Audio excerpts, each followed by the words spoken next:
We live in an age of objectively increasing uncertainty, and the human cost of that is just unrelenting demands of us in almost every sphere of our lives. And what we know about human beings and their capacity to cope with these hard things is that our resources to do that are not unlimited. How do we not just survive in this world that breaks us all, but how can we find a way to flourish? And the key isn't avoiding that break, it's learning to grow strategically through it.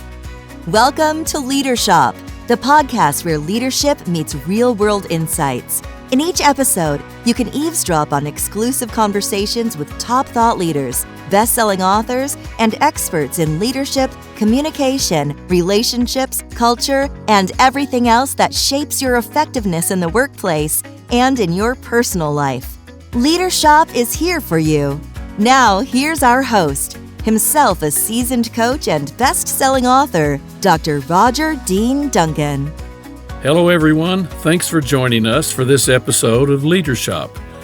Let's start with some questions. Are you working too much but feel like it's never enough? Do you feel overwhelmed by your to-do list that resembles a cruel game of whack-a-mole? Do you know in your heart of hearts that you need to take better care of yourself, but you can't seem to find time? My guest for this episode of Leadership can help. Dr. Tasha Eurich is an organizational psychologist, researcher, New York Times bestselling author, and principal of an executive development firm. She coaches C-level executives and shares her research on self-awareness and personal transformation through writing books and speaking to audiences around the world. Dr. Tasha's most recent book is titled Shatterproof: How to Thrive in a World of Constant Chaos and Why Resilience Alone Isn't Enough. Tasha, welcome to Leadership. Thank you. I'm glad to be here. Now, you quote novelist Ernest Hemingway as saying, "The world breaks everyone, and afterward many are strong at the broken places." How does that apply to people who are struggling in today's pressure-packed society? You said it, pressure-packed. We live in an age of objectively increasing uncertainty, and the human cost of that is just unrelenting demands of us in almost every sphere of our lives. And what we know about human beings and their capacity to cope with these hard things is that our resources to do that are not unlimited. And that was the sort of the frame that I started the 5-year research program on which Shatterproof is based, is how do we not just survive in this world that breaks us all, but how can we find a way to flourish? And what we learned, and we'll talk about this more, is the key isn't avoiding that break, it's learning to grow strategically through it. So there is an answer, there is hope, but I think, that premise of Hemingway's quote applies today maybe more than it ever has. Well, now, as part of your ongoing work, and you just alluded to it, you assembled a research team of, I understand, about a dozen human performance experts, and you assigned them to dig into the issues related to resilience. What were some of their key findings? Yes. So we and I specifically read 1,300 empirical journal articles. So Wow. You don't have to as part of this research. Thank you very much. Yeah, you're welcome. You're welcome. It's fun for me, so I'm happy to do it. We also collected a lot of qualitative interview data, a lot of quantitative survey data of our own, and but one of the things that we did in the course of this research is we did a deep dive into the 252 most highly cited articles on resilience. And what we discovered about this, sort of capacity to cope that we've been taught, we just have to maximize that capacity, just power through, push through, to your point, are 3 myths that the research makes very clear, but that almost like through a game of telephone, common perception or common wisdom has gotten distorted. So these are the myths and truths about resilience, what it does for us and what it doesn't do for us. Number one is that resilience is a limited resource. And the idea there is we don't have an unlimited capacity to cope. And when we're in a position where we start to hit what I call our resilience ceiling, we question, our strength and maybe even our self-worth. Like, why can't I get through this? But the fact of the matter is, if resilience is a capacity to cope, and, even if resilience is a muscle that we can strengthen, we have to take that to its next logical conclusion, which is muscles upon too much use become exhausted and fail completely.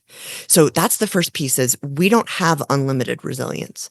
The second myth is that resilience helps us thrive.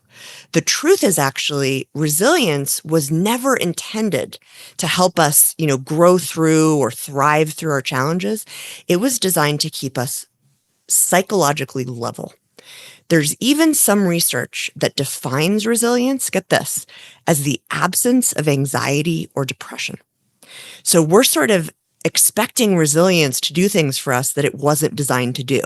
If I just sit here long enough on my yoga mat, if I'm just grateful enough, right? If I just get enough sleep at night, I will magically be able to find a better life through all of this chaos we live in. And then the third myth is that our level of resilience is under our control. What we know from, just decades and decades of research is sort of two things. One is different people have different capacities to cope. And people who especially had, early childhood challenges, or even just have had sustained stress through their lives, have a lower capacity to cope. Because remember, it's a capacity. It's not a muscle or a skill. And then the second thing is that resilience interventions, right? Your company has a resilience program that you go to that's going to teach you how to power through. They are not always effective. There's been several meta-analyses, studies done on these interventions, and they found that kind of in the best case, we're not going from a 1 to a 10 on resilience. We're maybe going from a 1 to a 2. And in some situations, those programs worsen well-being. And I'm sure some of our questions will get to why that might be. But I think that the bottom line with resilience is, if we expect it to be the single, unilateral coping strategy for this world that breaks us, we are going to have a rude awakening at some point. Well, I can see how understanding that resilience is an exhaustible resource could help some people avoid some of those self-imposed guilt trips. I call it grit gaslighting. We do this to ourselves. We do it to other people. It's like, why can't I get through this? I've gotten through everything before. What is wrong with me? And what's wrong with you is you are a human being with a limited capacity to cope. That's all it means. And I think we need to forgive ourselves for that. Sure. Well, what are some of the early warning signs that we're reaching the limit of what we can resiliently endure? So there's 3 clues. One of them is we lose our mojo.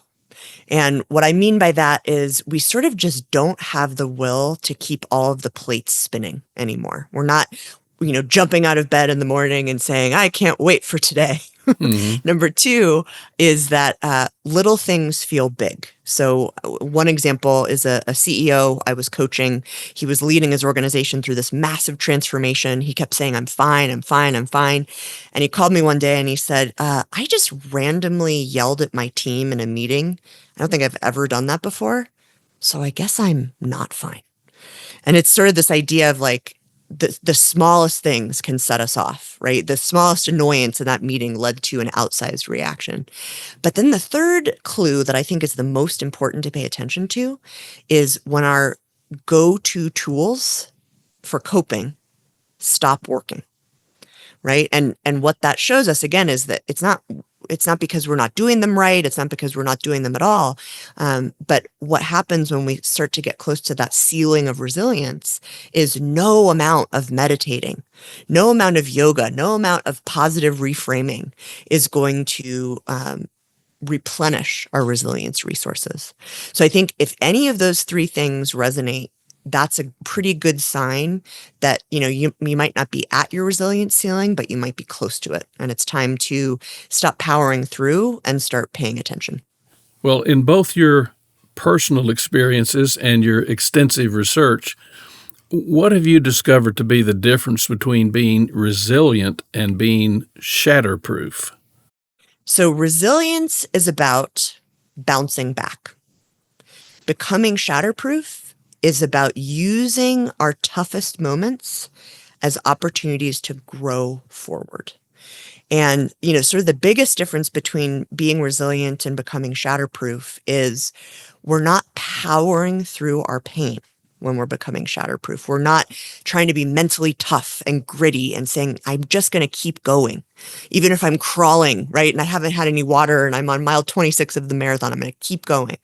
What shatterproof people do differently is they harness their cracks and their breaks in order to access the best version of themselves. And we'll talk about this more, but this isn't even like a complicated new skill.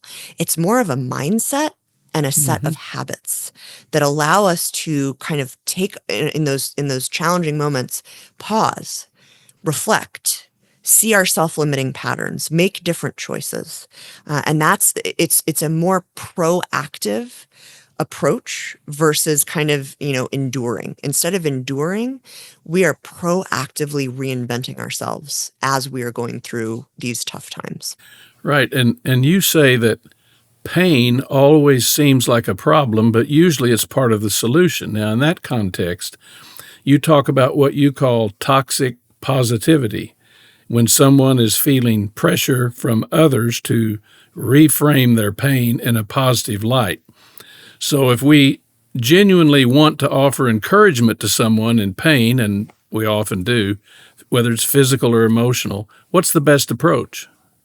That's a great question, because I think we learn these scripts that teach us that no matter what pain someone is experiencing, we have to say things like, I'm sure you'll be laughing about this in a year, or, Right. Just stay tough, or, the classic grit gaslighting phrase, what doesn't kill us makes us stronger. Right. I think instead of that, you can ditch the script and say, I believe you. What do you need right now? What can I do to help? It's as simple as, I think we can avoid toxic positivity by doing something I call accepting their emotional premise. With toxic positivity, we plow through their emotional premise and think that we, in our all-knowing state, can game out the situation about how they'll end up. But if we Right. accept their emotional premise, we're saying, like, yes, I'm holding space for you for that experience, and I see it, and I believe you, and I'm here. I think it's Sure. really that simple. We really can't honestly say, I feel your pain, because no, you don't. Right? You don't understand. Yeah, that's another great gaslighting phrase. I think that's true. Right. Well, now, so-called triggers are often talked about these days, and as for becoming shatterproof, you say triggers aren't simply things that upset us, they're signals as reminders of unmet needs. Can you give us some examples? Absolutely. So a trigger, to your point, is something in our external environment that frustrates one of our fundamental human needs. And those three needs are the need to feel confident, right? Like, I'm doing well, I'm getting better. Number two, choice, which means feeling a sense of agency and authenticity. And then three is connection, which is a sense of belonging, and sort of mutual support. But there are triggers everywhere in our environment, right? You think about Sure. a micromanaging boss. They could thwart all three of those needs. They could, because they're micromanaging you, make you feel like you aren't good enough. You aren't doing a good enough job. A micromanaging boss thwarts your feeling of choice because you don't have that sort of autonomy to make your own decisions about how the work gets done. And then it also thwarts connection, right? If you think about it, we know that one of the biggest drivers of engagement is your relationship with your boss. Sure. And so if you have a boss that's constantly questioning you and, kind of thwarting all of your needs, you're not going to feel that connection to them. And that's such a missed opportunity for leaders. Just as a brief detour conversationally, I think that we make leadership so complicated. And what I realized when I was writing this book, after I've coached CEOs for more than 20 years, is that good leaders ultimately fulfill the needs of their team more than they frustrate them. Yes. That requires a lot of attention. So what seem to be the keys to taking charge of one's own triggers? Mm-hmm. So I really see our triggers as teachers, right? They're not signaling that we're losing it or that we're crazy because we're reacting to something. They're signaling a very powerful need is going unmet. And so what I think we need to do in those situations is avoid the temptation to externalize all of that, right? And focusing on that micromanaging boss, and turn our attention inward and say, what is it that I'm not getting right now that I need? Right. And if you think about that framework of the 3 needs, usually one will sort of show itself as being the most frustrated. And then, and I talk about this in the book, but through a process called need crafting, we can, personally take charge and find new ways to get that need met. And so I think it's really a mindset around triggers. If we use them as an opportunity to pause, to reflect, to say, what am I not getting that I need right now? That completely changes the psychological equation from feeling out of control to feeling really empowered to be able to do something differently. Right. Now, maybe this next question is kind of an offshoot of what you've just said, but in what ways can people proactively adopt behaviors and habits that help them become shatterproof? Mm-hmm. What do those look like? Yeah, I'm going to actually give you a tool that I call the 222 method that it is a great example of what shatterproof people do, and maybe is, sort of step 1. So the next time you are feeling like you're approaching your resilience ceiling, or frankly, just you're having a really tough problem you're trying to get through, is you're going to decide what you need in the next 2 minutes, 2 hours, and 2 days. One thing that shatterproof people do differently than resilient people is they tune into their own needs in that situation, because it's actually not selfish. It's what allows us to transcend those self-limiting patterns, right? We become our worst version of ourselves under stress, and what allows us to access the best version of ourselves. If our needs are being met, we are going to be our best selves. So what you do is you say, all right, in the next 2 minutes, this is more like, physiological first aid. If I'm freaking out about something, what do I need to just calm my nervous system? Deep breathing. You can splash water, cold water over your face and neck. You can even name the emotion. What is it? I'm going to spend 2 minutes writing about the emotion that I feel. 2 hours is about kind of deliberate decompression. It's saying, what is something that I can do that's going to make, today a little bit better, and where I can be a little bit more empowered to choose for myself. So it's going to be different depending on, who you are and what you like, but maybe it's a Netflix marathon, or calling a friend, or going to the gym, but just something to kind of interrupt that cycle. But then I think the most important time frame is 2 days, which is giving yourself permission to deliberately detach from whatever brought you to your resilience ceiling, and stop and give yourself permission to stop overanalyzing and ruminating and problem solving. And the reason I think that is so helpful is our sort of unconscious brain and our intuition are working on it anyway. But if we can release ourselves of that pressure, we're actually replenishing our resilience resources. So when we come back to the problem in 2 days, we're going to hopefully have a little bit more energy, a little bit more motivation, a little bit fresher of a perspective. So what I love about that tool is, it doesn't get us from 0 to 100 in becoming shatterproof, but it's a very easy, simple, accessible tool that can help us take the first steps. And it's helpful when people realize that self-care is not selfish. Amen to that. Hey there, Leadership listeners. We have something special for you. As a thank you for tuning in, we're offering you a free copy of Roger Dean Duncan's award-winning best-selling book, Change Friendly Leadership. In this book, you'll discover a proven framework for leading change that people will actually buy into, without all the stress and resistance that often stand in the way.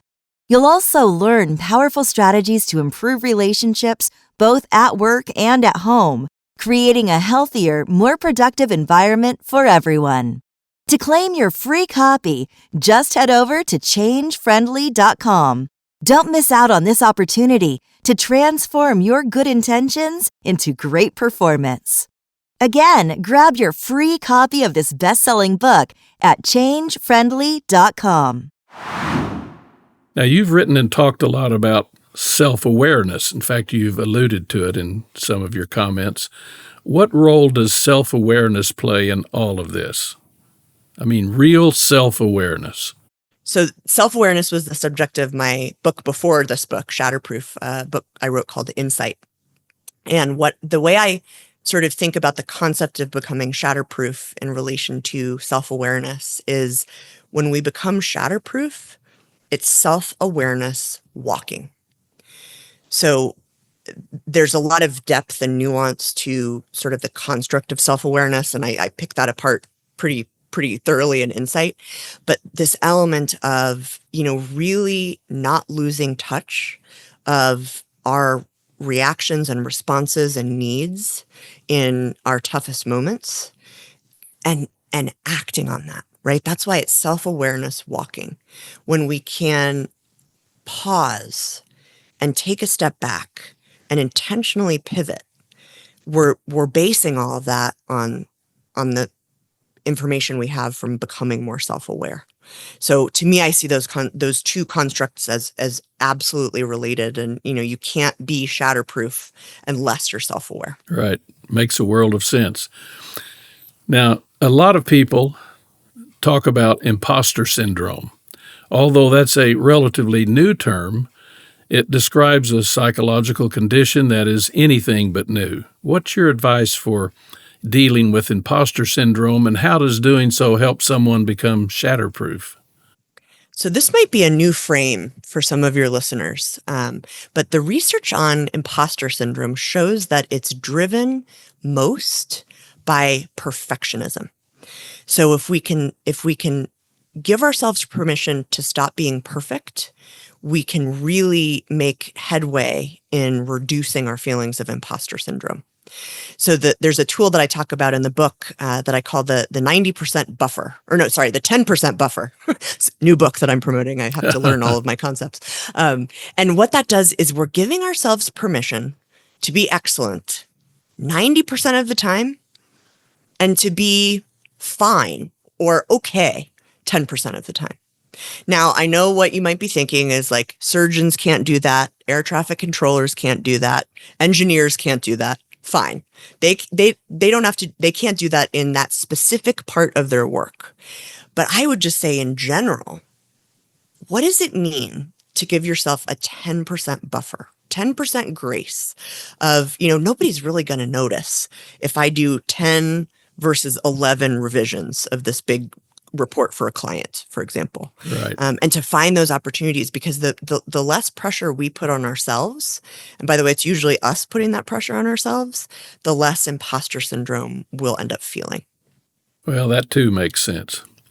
Now, Tasha, you used a word that I have never heard before, mustivation. It's a combination of must and motivation. If you would, explain to our listeners what that is and tell us what role it plays in people's psychological well-being. So, yeah, this was a term I uncovered in the research that I just thought described perfectly what so many of us feel every day. What mustivation is acting based on either external demands or internal guilt or shame. Like we're doing something because we feel like we have to versus we're doing something because we choose it. We freely choose it. And what we know from the research on human motivation is those two types of motivation lead to completely different outcomes. So when we are, acting out of motivation, we're not flourishing. We're not experiencing, need satisfaction of those fundamental needs I talked about. But when we're freely choosing things, that's when we're accessing the best version of ourselves. Now, can any of us wake up tomorrow and just say, I'm only going to do what I want to do? Of course not. But I think, what I've found and what I'm hearing people find when they sort of apply this concept is there's a lot of stuff that we are doing that if we didn't do it, the world wouldn't end. Right. Right. You have to show up to work and you have to, be nice to your boss and you have to do all these things. But, what about that Friday night happy hour that you were just too exhausted to go to, but feel guilty about not going to? Guess what? Everybody's going to be fine without you. Right. They'll miss you, but they'll be fine. Yeah. So I think it's a really actionable tool. Is like, am I doing this out of motivation or am I doing this out of motivation? And if it's a voluntary activity, give yourself permission. It's okay. I can see how helpful that could be to a lot of folks. Mm-hmm. Now, multiple studies show that so-called employee engagement continues to be anemic in many workplaces. What do you see going on that contributes to people's disengagement with their work? Yeah, I mean, at the end of the day, human beings want to feel like we matter, like we have a say, like we're growing. And what I see happening, and this is sort of vastly oversimplifying it, but what I see happening, are companies sort of overcomplicating the fundamentals, right? You have this, employee engagement survey, and then you have, wellness programs, and you have all this stuff that you're like throwing money at, Right. versus actually just saying, what are we doing to create a culture of need fulfillment in this organization? What are we actively doing to help our employees feel more confident in themselves, right? And that's a sense that we're doing well and getting better. What are we doing to offer them choice and autonomy? And what are we doing to help them feel connection? And by the way, connection is not, we should all be a family, because that is a completely unworkable assumption. You're saying singing Kumbaya is not the answer? It's not the answer. Well, and telling everyone you're family, and then guess what? We're laying off 1% of our workforce or whatever. Right. You don't fire your family, and that psychological contract is completely. It's just untenable, I think, in today's environment. So the idea of connection in a workplace and meeting our employees' connection needs really has to be like boundaried connection. I'm not asking you to bleed the colors of this company's logo. I'm asking you to, show up in this community, and, how can we help build communities that create that sense of connection without creating unrealistic expectations, right? Exactly. Now, you write that becoming shatterproof does not mean never breaking. It means continually choosing to grow forward even in the face of setbacks. On a day-to-day basis, what do those choices look like in terms of observable behaviors? Mm-hmm. So I would take it away from observable behaviors, because I do think that becoming shatterproof is first and foremost a mindset. Okay. And the behaviors that leads to are going to differ, depending on the tough thing. But what I think about when I hear that question is something that my friend, mentor, and hero, celebrated CEO Alan Mulally calls a better way mindset. Yes. And what a better way mindset is in, when we're in the valley of despair, it's believing that a better way exists, even if we haven't found it yet. And that, it's easy to call that a platitude, but I think when we really freely choose to embrace that as a mindset, it opens us up to be able to, find new ways to become our best selves. If I am walking around and just saying, this sucks, everything is too hard, that's, we can power through that. But how can we really find happiness? But what if, I mean, this is really profound. Like in our worst moments, we chose to believe that a better way existed. And then to your point, what does that mean in terms of what I need to do as my best self? I think that is how you start to interrupt, the resilience script that's playing in our heads of like, just power through, just power through. I think behaviorally, one thing that's different is somebody isn't relentlessly trying to keep doing the same things in a situation that, is hindering their well-being, right? If I am in a absolutely horrible job, powering through is maybe not the answer, right? Maybe the answer is to say, wait a minute, I believe a better way exists. And Right. maybe there's a better job for me out there. Maybe I don't have to keep doing this to myself. My Right. coworkers will miss me, but like, I'm not a martyr.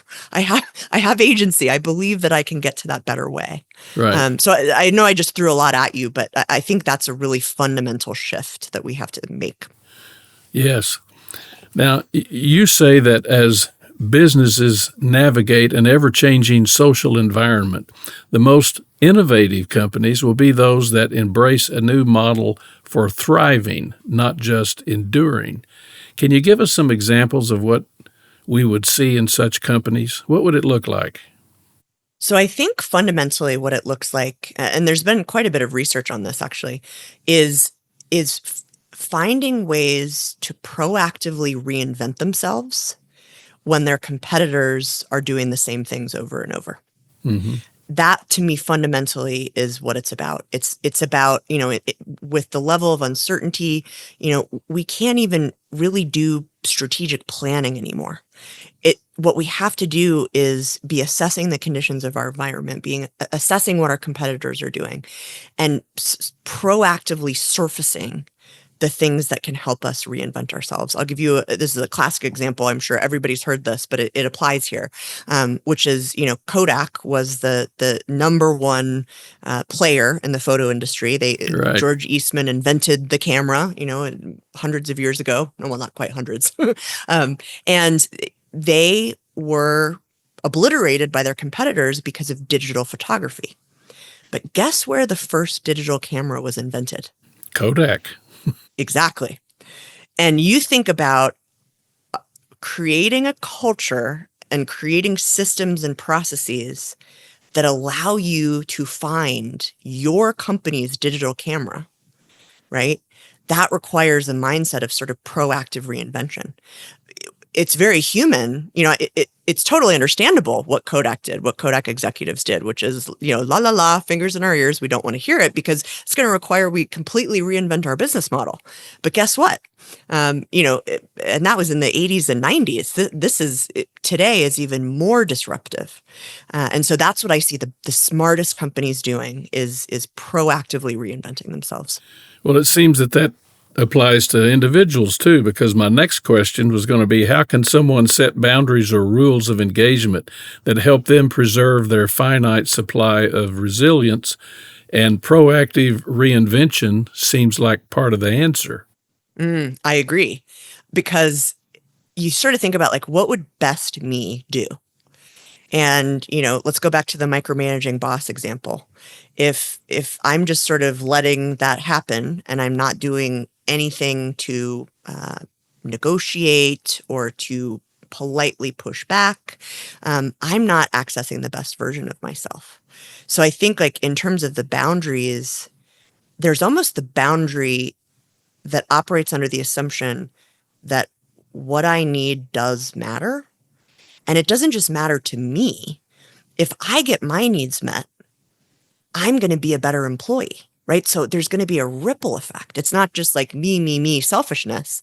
It's quite the contrary. It's if I'm getting my biologically programmed needs met and I set boundaries around that, I'm going to be a better employee, a better leader, a better CEO, a better friend, a better parent.